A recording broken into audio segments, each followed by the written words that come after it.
The chamber on Valorum Prime was filled with representatives from 47 different species, and Captain Derek Hayes watched the proceedings from the human observation deck with growing frustration. Ambassador Paul Fletcher stood at the podium, trying to explain Earth's contribution to the upcoming military operation, but nobody was listening. The Kreth delegates were laughing openly, their reptilian features twisted in what passed for amusement among their kind. High Arbiter Zixthor, leader of the Kreth Empire, leaned back in his elevated seat and made a dismissive gesture with his clawed hand. The sound echoed through the massive chamber, a hissing mockery that needed no translation.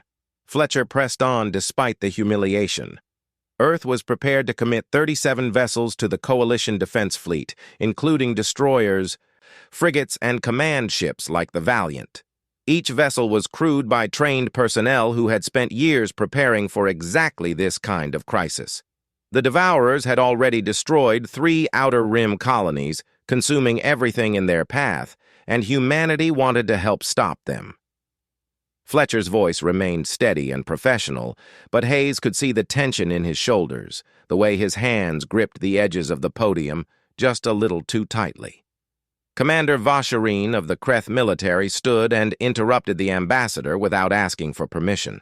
His voice boomed across the chamber with casual arrogance. The Kreth Empire alone fielded more than 4,000 warships, each one larger and more powerful than anything Earth had produced. The Sithari brought their crystalline fleet of 2,000 vessels. The Aquari contributed 800 ships. What possible difference could 37 human ships make? It would be better if humanity stayed behind to guard supplies and maintain logistics. Leave the actual fighting to species who understood warfare. The chamber erupted in agreement.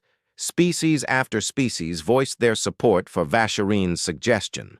A few delegates tried to be diplomatic about it, praising human enthusiasm while gently suggesting that Earth's forces would be more useful in support roles. Others were less kind. Hayes heard one delegate compare human warships to children's toys. Another suggested that humanity should focus on trade and cultural exchange rather than trying to play soldier alongside the real military powers. Senator Quilix of the Aquari Federation was one of the few voices of dissent. His species looked like massive mollusks, their bodies supported by sophisticated mechanical frames that allowed them to function in standard atmosphere. Quilix spoke in favor of including Earth's fleet, arguing that diverse tactical approaches might prove valuable against an unknown enemy. But even his support was tepid, more about political courtesy than genuine belief in human capabilities. The vote came swiftly, and the result was predictable. Earth's fleet would be assigned to rear guard duty, far from the main battle. They would protect supply lines and provide emergency support if needed, but the real fighting would be done by the coalition's established military powers. Ambassador Fletcher accepted the decision with grace he clearly didn't feel. He thanked the Assembly for their time and assured them that Earth would fulfill whatever role the coalition assigned. As he left the podium, Hayes saw the defeat in his eyes. This wasn't just about military strategy. It was about respect, about being taken seriously, about humanity's place in a galaxy that still saw them as newcomers who had barely earned their seat at the table. Hayes left the observation deck and made his way back to the shuttle that would return him to the Valiant. His second-in-command, Commander Lisa Morgan, was waiting for him at the docking port. She didn't need to ask how the meeting went.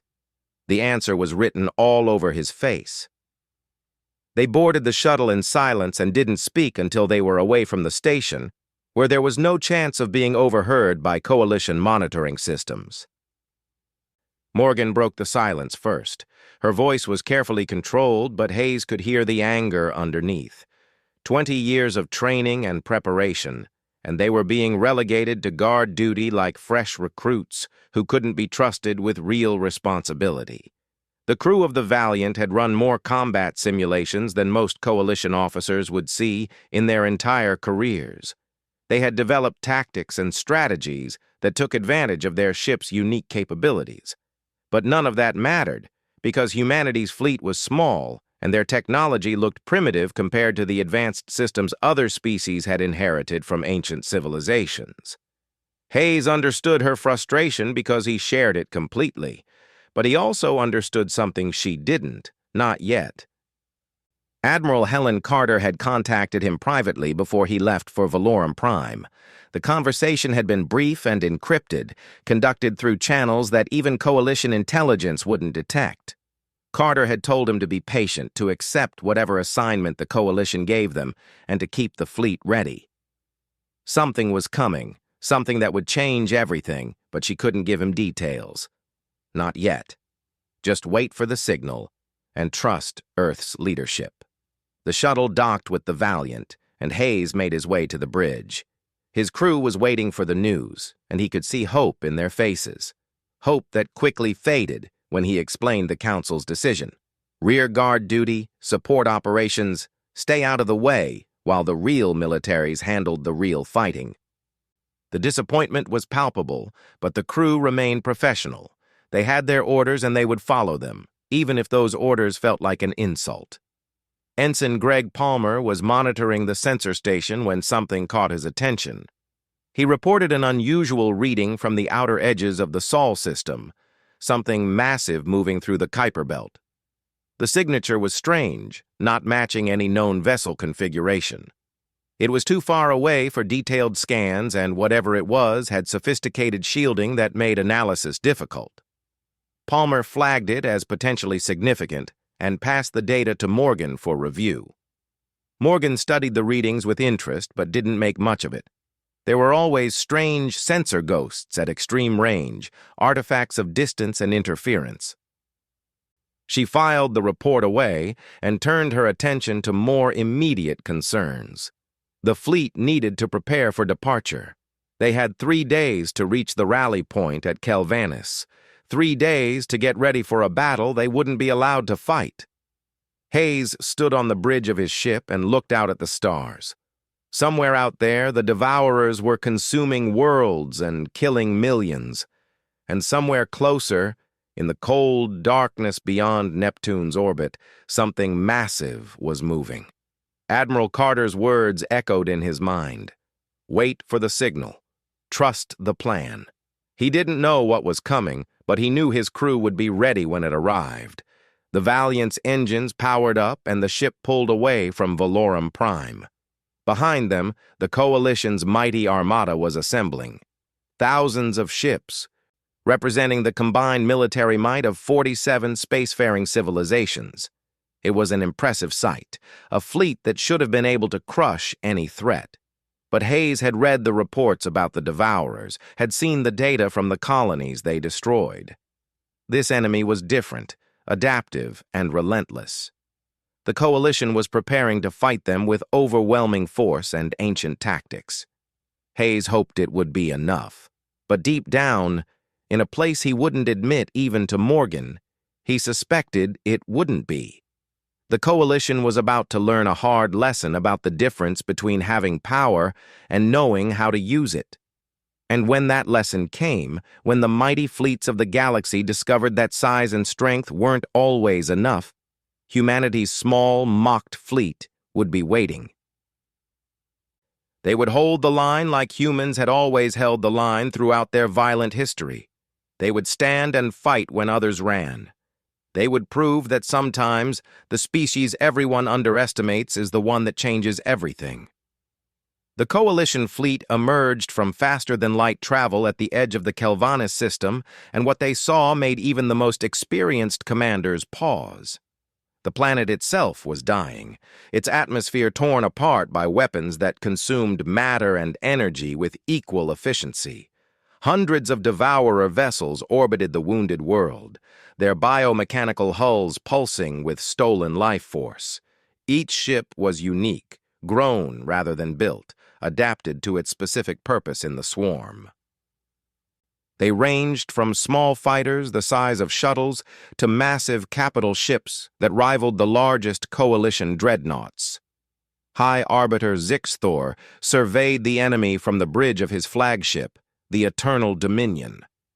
The vessel stretched 5 kilometers from bow to stern and carried enough firepower to crack a planet's crust. Around him, the assembled might of the Kreth Empire formed up in attack formation. Thousands of ships, each one crewed by warriors who had trained their entire lives for battle.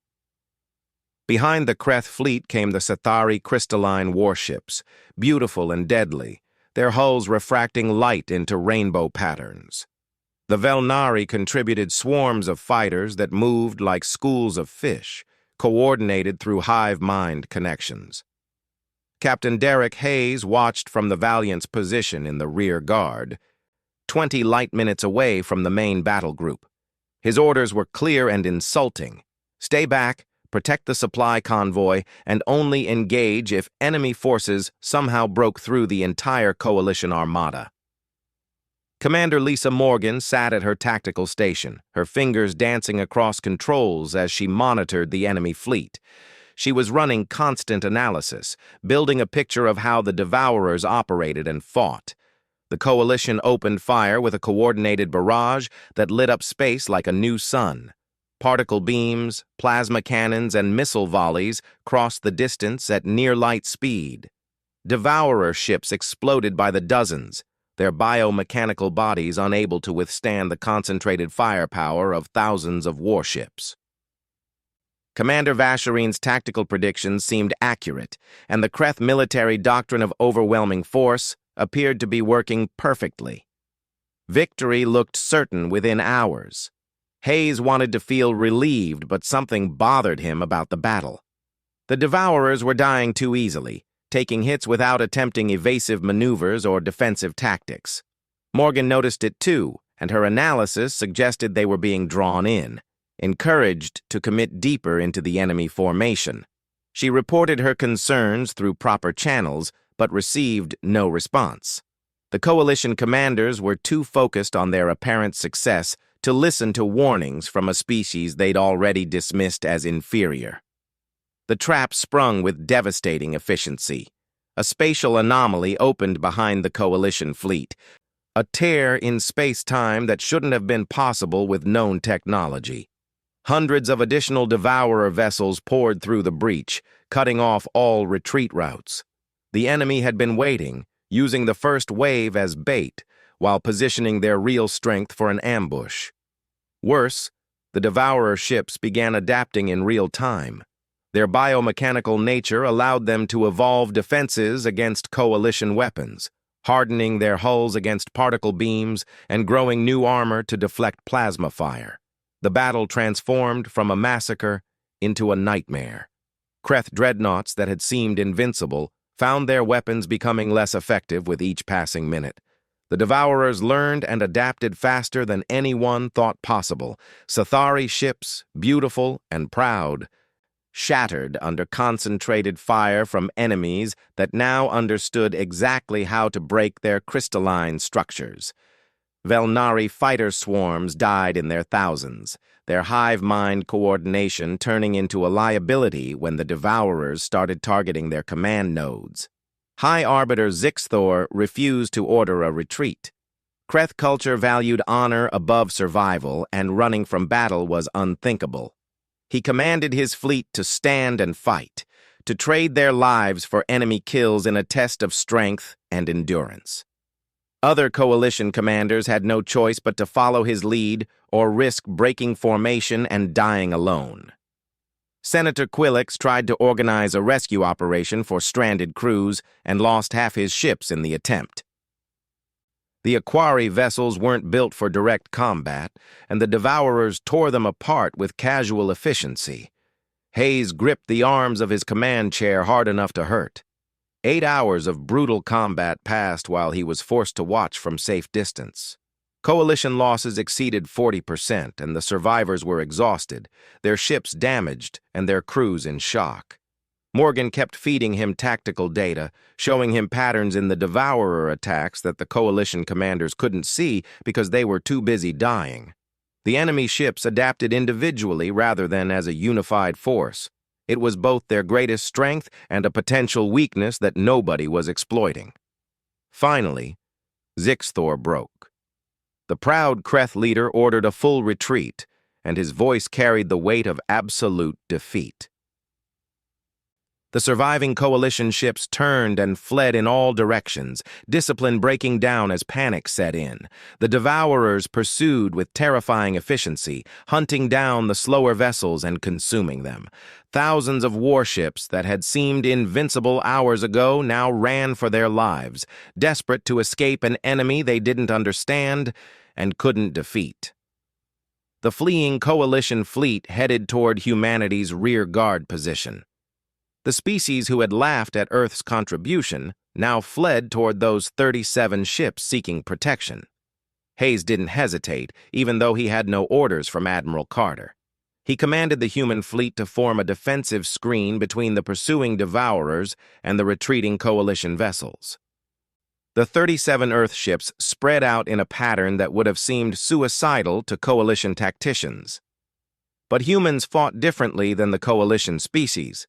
Hayes and his captains had studied Earth's own brutal military history, had learned lessons from thousands of years of ground combat, naval warfare, and aerial dogfights. They didn't stand and trade fire like the Kreth. They didn't rely on superior technology like the Sithari. They moved constantly, using speed and unpredictability as weapons, hit-and-run attacks, flanking maneuvers, feints, and false retreats. Commander Morgan coordinated the entire defensive action, her tactical genius finally given a chance to prove itself. The Devourers had adapted to fight the Coalition's straightforward approach and struggled against humanity's guerrilla tactics. They had evolved defenses for standing toe-to-toe with enemy dreadnoughts, but didn't know how to deal with smaller ships that refused to stay in one place. Human vessels darted in, fired concentrated volleys at identified weak points, then scattered before the enemy could respond effectively. They used false sensor signatures to appear in multiple locations simultaneously. They launched decoy drones that mimicked human ship signatures, forcing the Devourers to waste time and ammunition on phantoms. Ensign Kyle Barrett died at his sensor station when a Devourer beam punched through the Valiant's shields and vaporized half the bridge. Hayes barely noticed, too focused on keeping his ship and crew alive. They held the line for 3 brutal hours, buying time for Coalition survivors to escape. Every human vessel took damage and casualties mounted steadily, but they didn't break, didn't run, and didn't give up even when the tactical situation seemed hopeless. The last Coalition ships passed through the human defensive screen, and Commander Vasharine sent a message from his crippled flagship. The words were simple and grudging but genuine. "Thank you." The Kreth officer had never imagined he would owe his life to the species he'd mocked days earlier. Senator Quillix sent his own thanks, more effusive and emotional. Other Coalition captains added their voices, a chorus of gratitude from beings who had been humbled by defeat and saved by those they'd considered inferior. But the Devourers weren't finished.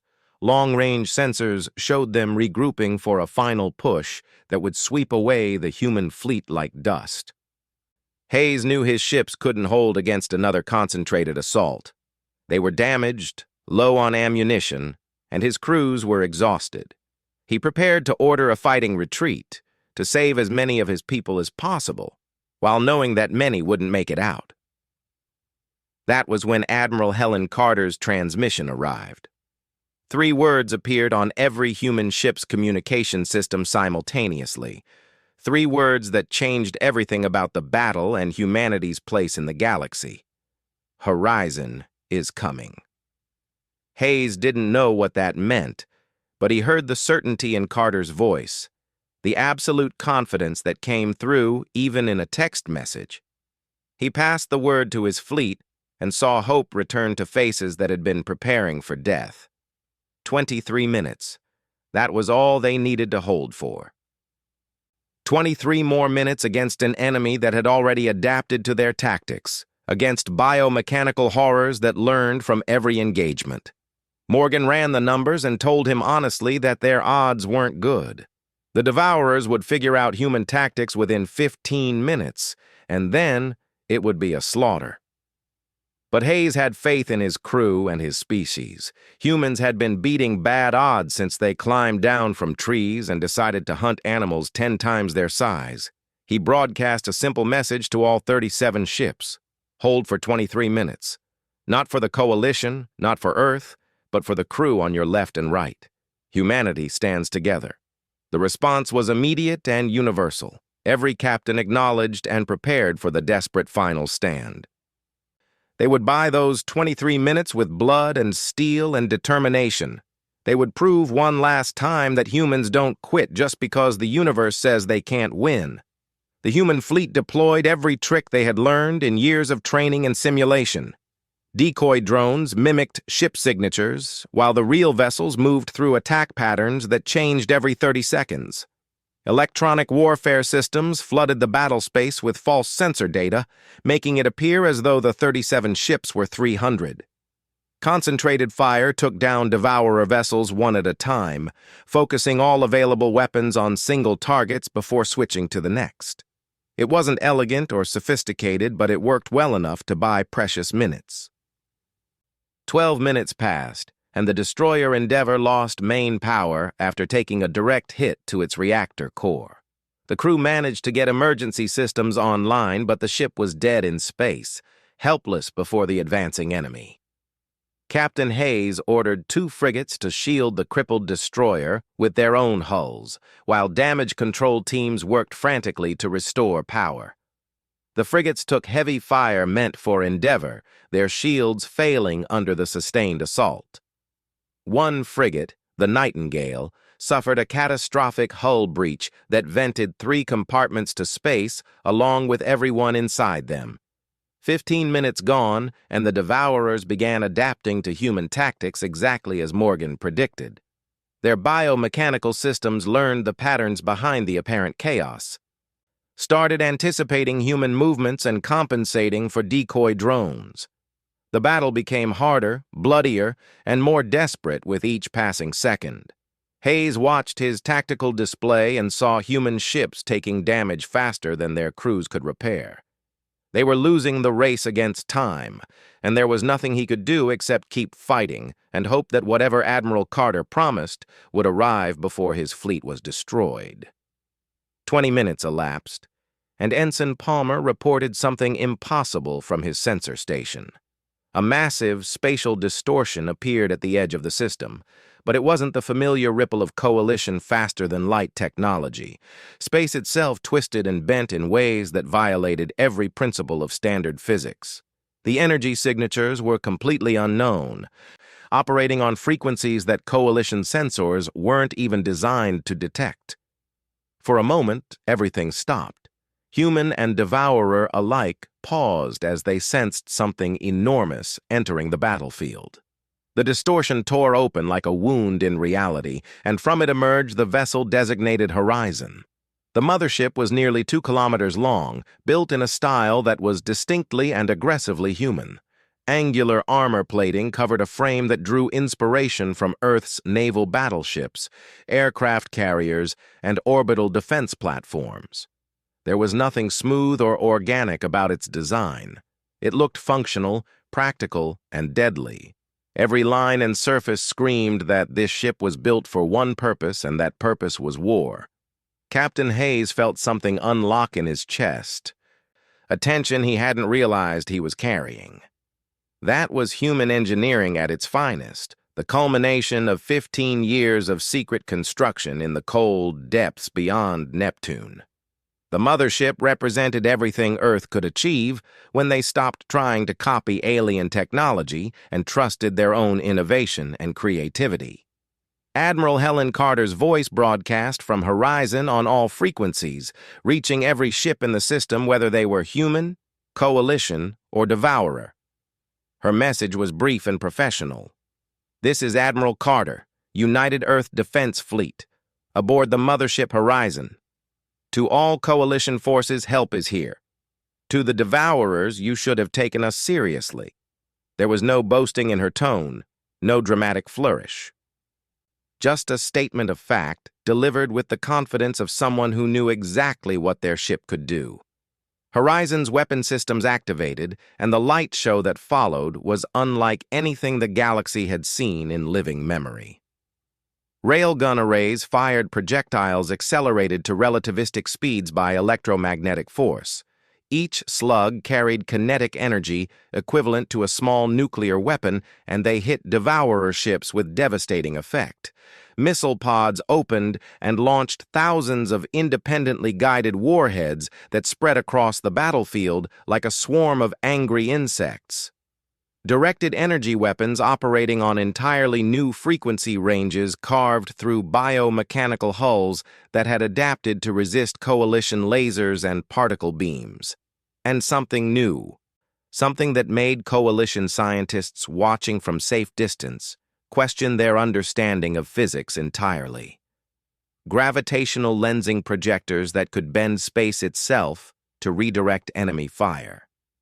The Devourers swarmed toward this new threat with the same adaptive instinct that made them so dangerous. Their biomechanical nature allowed them to evolve defenses rapidly, and they began developing counters to human weapons. Hulls thickened to resist kinetic impacts, growing layers of armor that could absorb and distribute the force of railgun strikes. Attack patterns shifted to overwhelm Horizon's gravitational defenses through sheer weight of numbers. But Admiral Carter had anticipated this, and she had 15 years of tactical planning to draw from. Horizon didn't fight alone. The Admiral coordinated with Captain Hayes and the entire human fleet, turning their 37 ships into precision instruments in a larger symphony of destruction. Commander Morgan linked her tactical systems directly with Horizon's computers and finally saw the complete scope of human military planning. The smaller vessels weren't weak or inadequate. They were specialized support units designed specifically to enhance a mothership's combat effectiveness in exactly this kind of battle. The Valiant and similar vessels deployed advanced sensor nets that fed targeting data to Horizon in real time. Human destroyers launched waves of jamming drones that disrupted Devourer coordination and communication. Frigates acted as rapid response units, plugging gaps in the defensive formation and protecting Horizon's vulnerable flanks. Every ship had a role, and every crew executed their part with precision born from years of training for this exact scenario. The human fleet that coalition species had mocked as primitive revealed itself to be something far more dangerous, a coordinated system of warfare that no other species had developed. But the Devourers weren't helpless. Their ability to evolve and adapt was genuinely terrifying to witness. After the initial shock, they began developing effective counters to human weapons. Biomechanical hulls grew denser to resist kinetic strikes. They spread their formations to avoid concentrated missile barrages. Attack patterns evolved to exploit the brief moments when Horizon's gravitational lensing couldn't cover every approach angle. Ensign Palmer, monitoring from what remained of the Valiant's sensor station, reported what everyone feared. The Devourers were learning, and they were learning fast. This was where humanity's different approach to warfare proved its true value. Coalition species fought using established doctrines refined over centuries. Their tactics were predictable because they came from ancient military traditions that everyone in the galaxy studied and understood. The Devourers could observe these patterns and adapt to them. But humans had no ancient military tradition in space combat. They were improvising based on thousands of years of ground warfare, naval battles, and aerial dogfights. There were no established patterns for the enemy to learn because humans were making it up as they went. Admiral Carter rotated weapon types and attack angles every few minutes. Railguns, then missiles, then energy weapons, then back to railguns, but fired from completely different vectors. The Devourers adapted to each approach, but by the time they developed effective counters, humans had already switched to something else. Captain Hayes contributed his own innovations, using civilian transponders and false sensor signatures to make cargo ships look like warships, and warships appear to be helpless transports.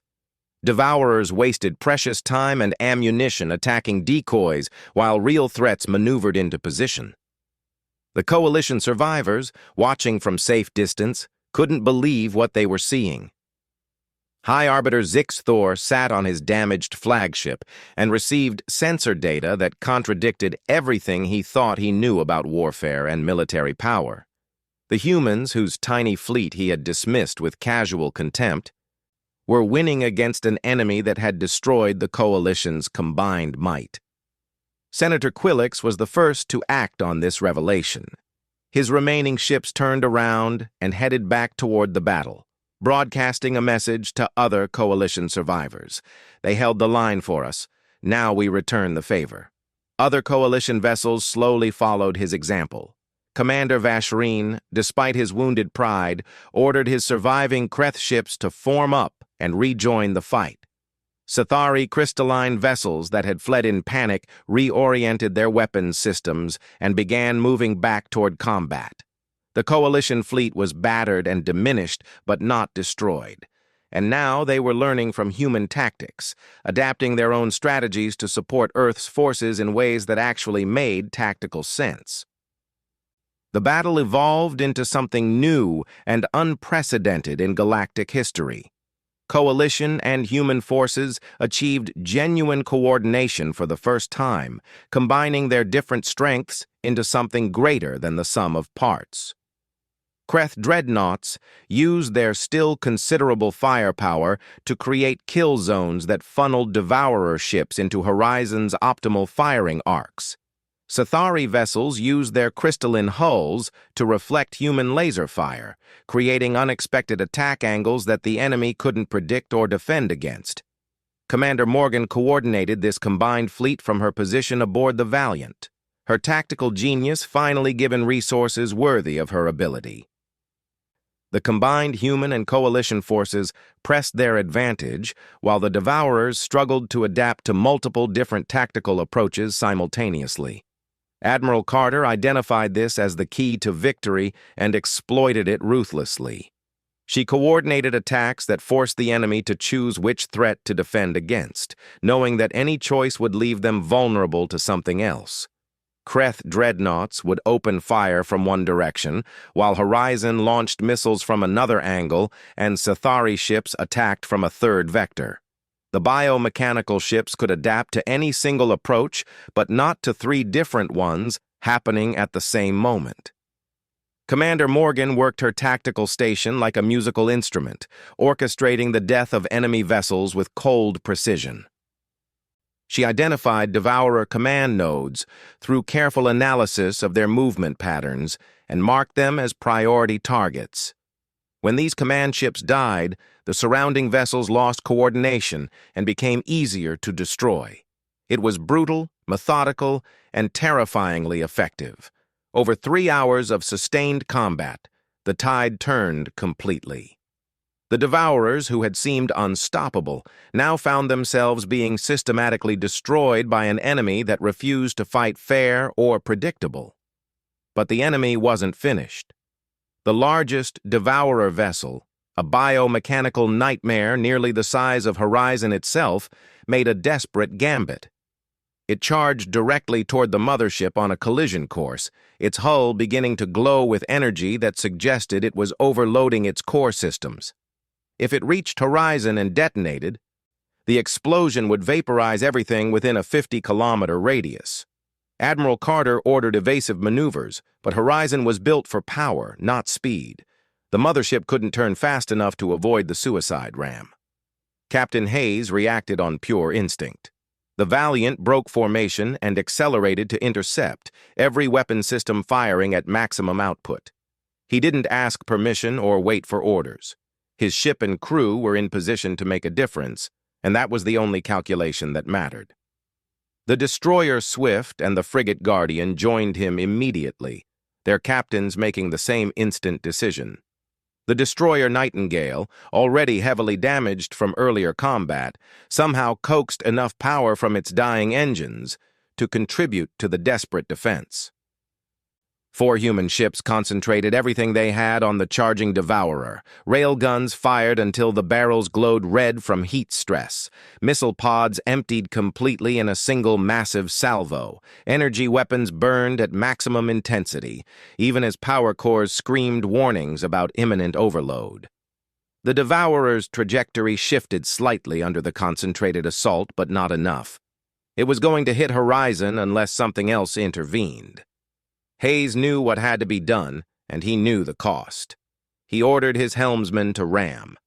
The Valiant struck the Devourer at full combat speed, its reinforced bow punching deep into the biomechanical ship's core. The impact was catastrophic for both vessels. The enemy ship's overloading power systems reached critical mass and detonated.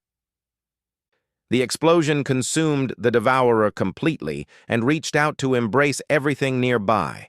The destroyer Swift vaporized instantly, gone in a flash of light that left no trace.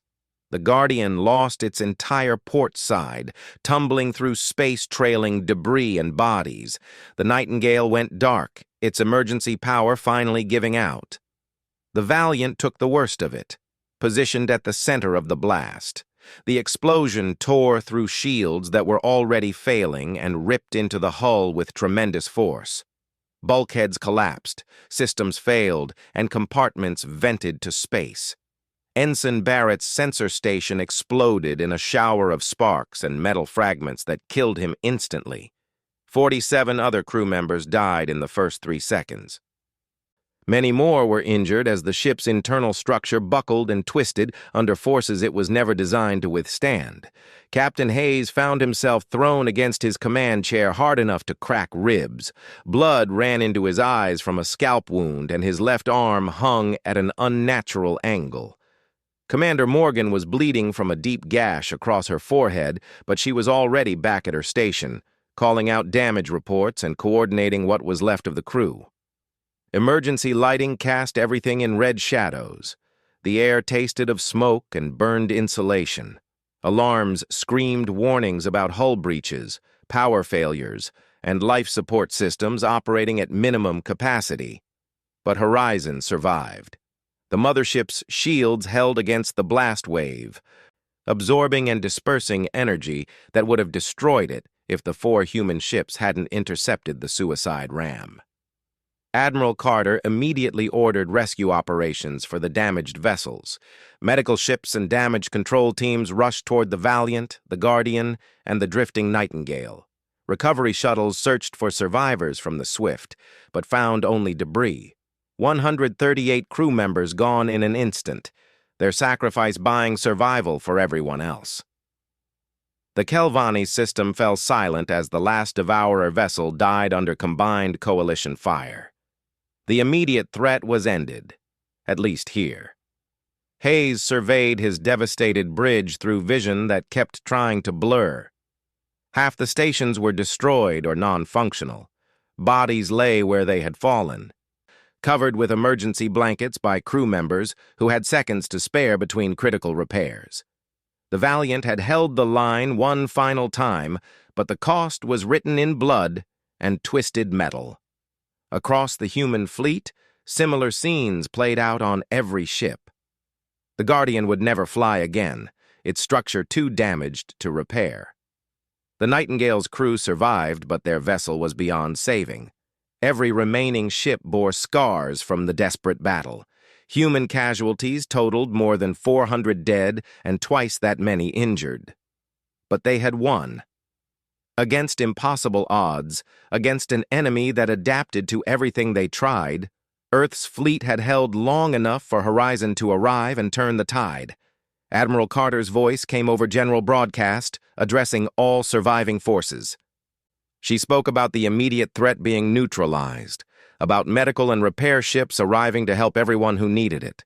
She praised the human fleet for holding when no one believed they could. She acknowledged the coalition forces who overcame their pride and returned to fight alongside Earth's vessels.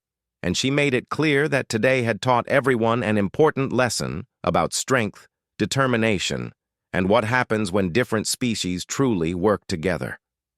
High Arbiter Zixthor listened from his damaged flagship and felt something he rarely experienced: humility. The species he had dismissed with casual arrogance had just saved the Coalition. More than that, they had revealed capabilities far beyond what anyone suspected.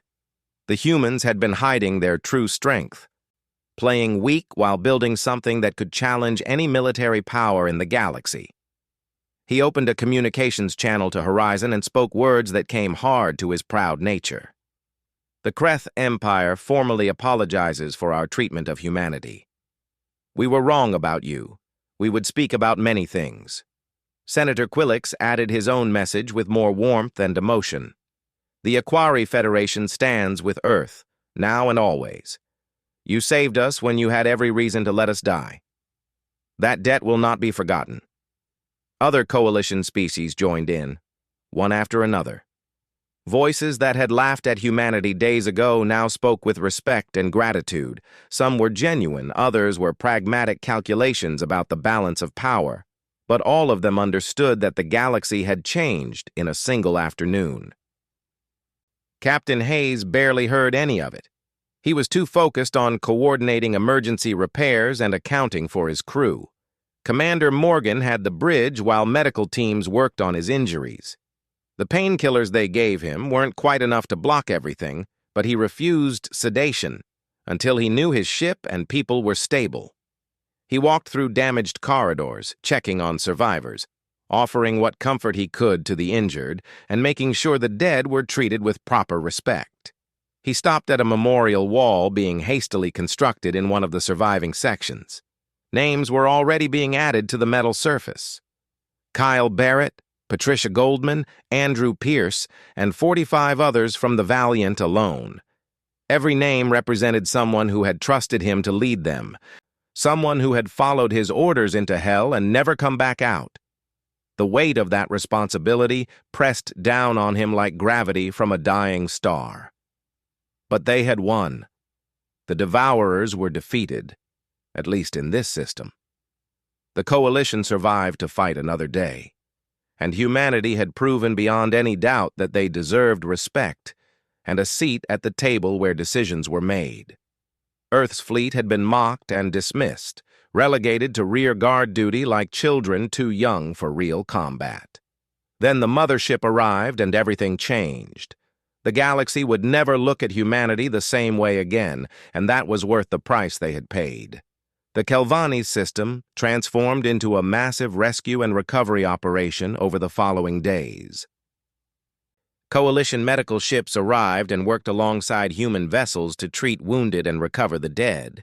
The atmosphere was different from anything Captain Derek Hayes had experienced in his years dealing with other species. The Kreth medical teams who came aboard the Valiant to help with casualties treated human crew members with the same care they would show their own warriors.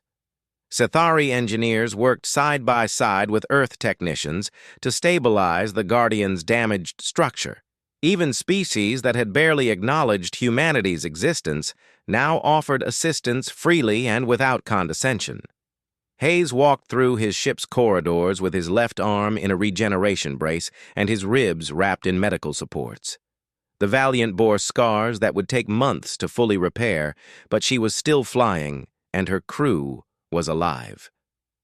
That was more than he had dared hope for during those desperate minutes before Horizon arrived. He stopped at makeshift memorials throughout the ship where crew members had left personal items to honor the fallen. Photos, letters, small tokens that held meaning only to those who understood the context. 47 names from the Valiant alone, and 138 from the Swift who had no ship to return to. 2 weeks after the battle, an emergency coalition assembly convened on Valorum Prime. Unlike the session that began this crisis, Earth was not mocked or dismissed. Admiral Helen Carter arrived aboard a shuttle from Horizon, which remained in orbit as a visible reminder of humanity's capabilities. The massive mothership drew attention from every species present, its aggressive architecture so different from the smooth organic curves that dominated Coalition design philosophy.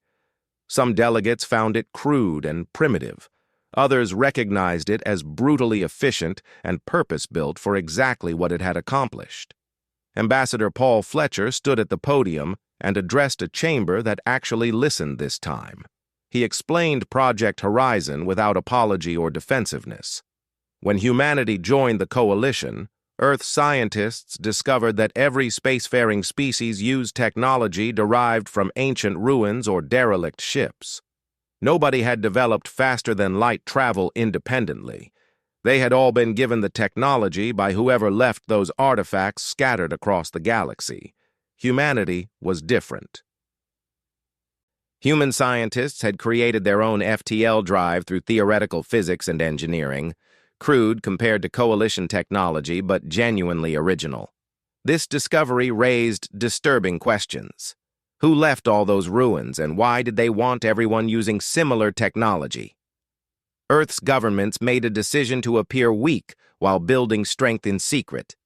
The public fleet used standard coalition technology and played the role of struggling newcomers. But hidden in the Kuiper Belt, beyond detection, humanity constructed something using purely human innovation. Project Horizon was designed to fight threats that could neutralize coalition advantages, to operate independently if the ancient technology was somehow compromised or controlled. Recent events suggested that caution was justified.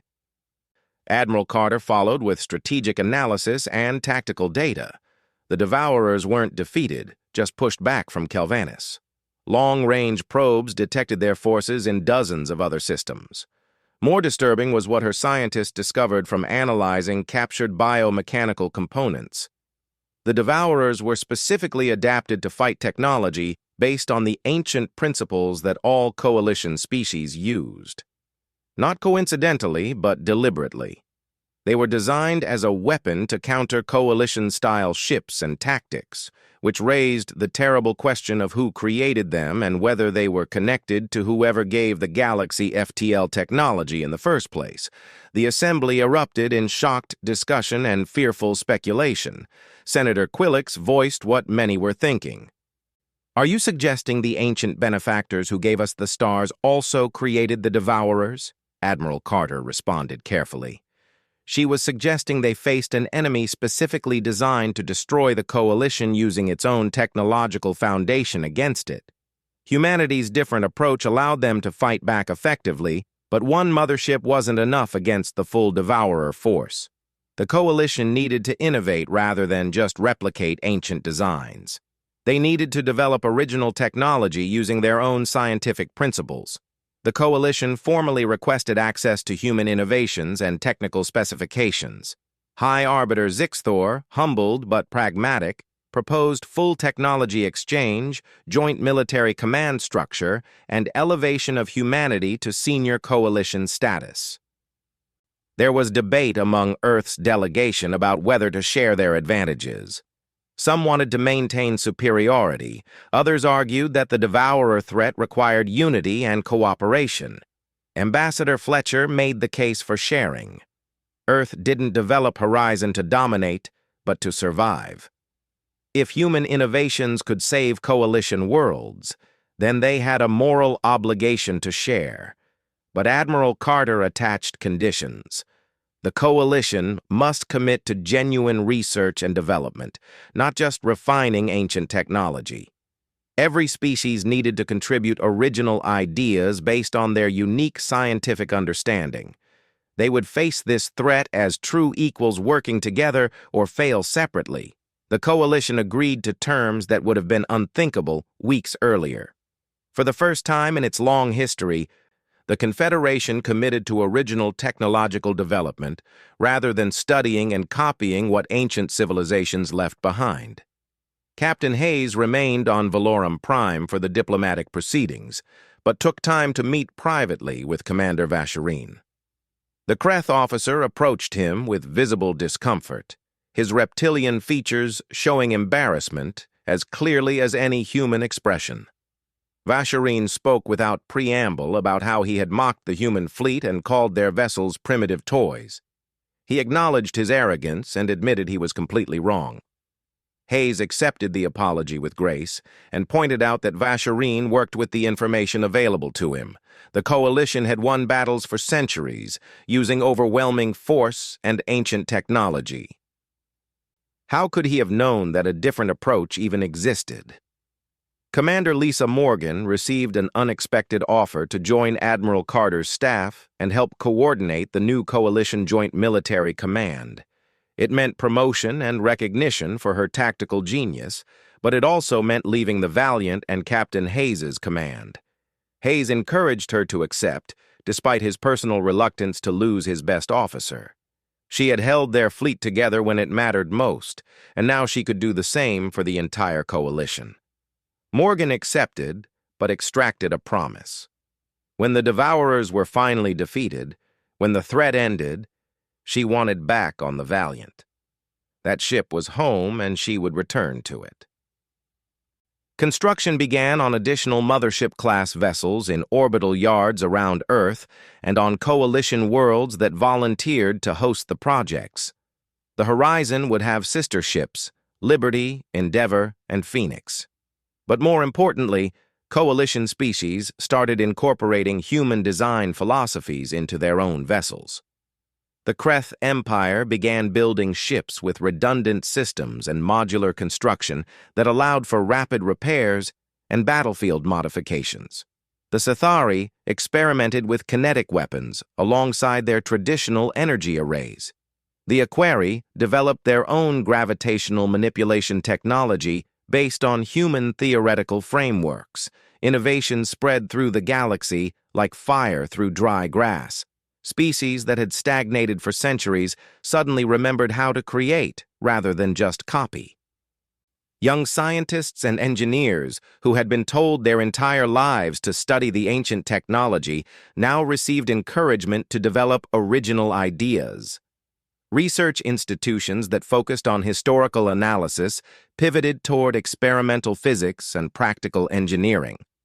The cultural shift was profound, and humanity served as the catalyst, the species that asked why, rather than accepting that things had always been done a certain way.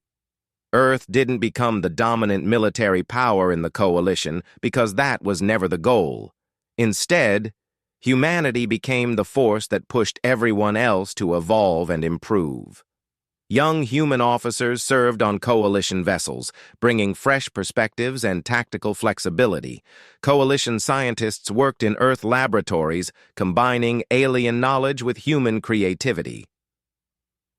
The exchange flowed both ways in genuine cooperation that replaced the previous hierarchy where ancient species looked down on newcomers. Ambassador Fletcher described it as the first time the coalition actually functioned as the Confederation its name implied. But peace didn't last long. 3 months after Kelvanus, the Devourers attacked again in coordinated strikes across 5 systems simultaneously. The threat was far larger than anyone imagined. The coalition responded with its new combined fleet where Horizon led a task force including Kreth, Sithari, Aquari, and representatives from a dozen other species. All the vessels incorporated innovations born from human coalition cooperation. The battles were fierce and casualties were significant, but the results were different from before. Coalition forces adapted, improvised, and won more often than they lost. The Devourers found themselves facing an enemy that no longer fought in predictable patterns. Captain Hayes returned to command of the fully repaired Valiant, now upgraded with hybrid human coalition technology that made her more capable than ever. His crew mixed human personnel with alien exchange officers who wanted to learn Earth's tactical approaches firsthand. A Kreth warrior served at weapons control. A Sithari engineer managed the power systems. An Aquari scientist ran the sensor arrays. They worked together with the efficiency of a crew that had served together for years rather than months. Ambassador Fletcher's transmission reached Hayes while the Valiant was in orbit around Valorum Prime, preparing for another deployment. The coalition leadership wanted humanity to co-chair a new strategic defense initiative called Project Unity. Earth's actions at Kelvanus made this possible, and the galaxy was learning that strength came from cooperation rather than dominance. Hayes listened and smiled at the irony. They didn't fight for recognition or political advantage. They fought because it needed doing, because people were dying, because someone had to stand against the darkness even when everyone said they weren't strong enough. The Valiant and the rest of the human fleet departed Valorum Prime and jumped to faster-than-light travel toward the next crisis. Hayes sat in his command chair and thought about the journey from that humiliating assembly where coalition species laughed at Earth's contribution to this moment, where humanity helped lead a unified defense. They had been dismissed as primitive newcomers with toys instead of warships. Then Horizon arrived and proved that innovation mattered more than inherited advantages, that determination could overcome superior numbers, that refusing to quit was its own kind of strength. The war against the Devourers continued, and would likely continue for years. But for the first time, the galaxy fought as one unified force rather than a collection of proud species protecting their own interests. At the heart of that unity stood Earth and her people, the ones who held the line when it mattered, the ones who proved their worth in blood and sacrifice. High Arbiter Zixthor learned to respect human tactical thinking. Senator Quillix became Earth's strongest advocate. Commander Vasharine trained under human officers to learn their flexible approach to combat. The galaxy laughed at humanity's fleet once and dismissed their 37 ships as inadequate for real warfare. They learned the hard way that humans don't measure strength by the size of their fleet or the power of inherited technology. They measure it by the determination to stand when others run, the creativity to find solutions when established methods fail, and the courage to fight impossible odds because someone has to, and it might as well be them. That lesson was written in fire across the Kelvanese system, and the galaxy would never forget it. Captain Derek Hayes recorded a final message for Admiral Carter before the Valiant jumped to its next deployment. They laughed at our fleet, he said simply. 37 ships against an enemy that killed thousands. They thought we were nothing.